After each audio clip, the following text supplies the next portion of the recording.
sige. Oh, tignan mo hanggang saan lang, oh. Wait lang, natakpan mo. Oh, hanggang saan yan?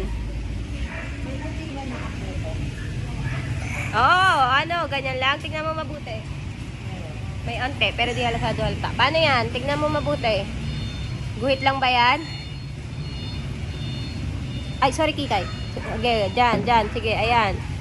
Oh, okay na, sige. Hayaan mo na. Oh, sunod. Baba yan eh. Dyan. Ganun yung tama. Pero sige, okay na yan. Wag na tumina.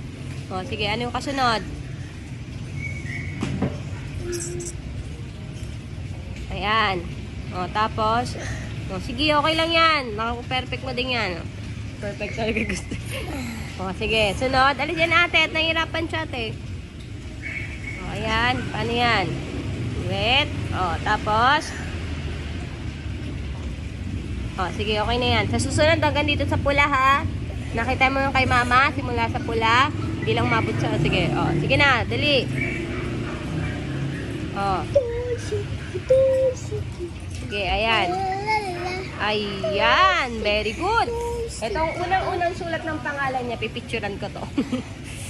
Oh, dali, sunod. Oh, gayahin mo ulit yung ginawa ko, ha? Huwag mo nang gagayahin yung ginawa mo para, ano, Galing mo takpan ko.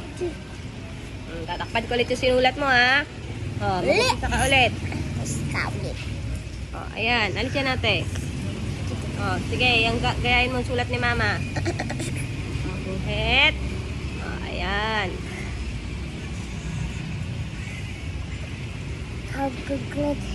Ayan. Sige, hanggang dyan yan sa ano. Tapusin yan sulat.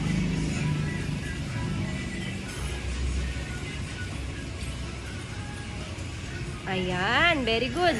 Ba, mas, oh sige, very good na yung baby ko ah.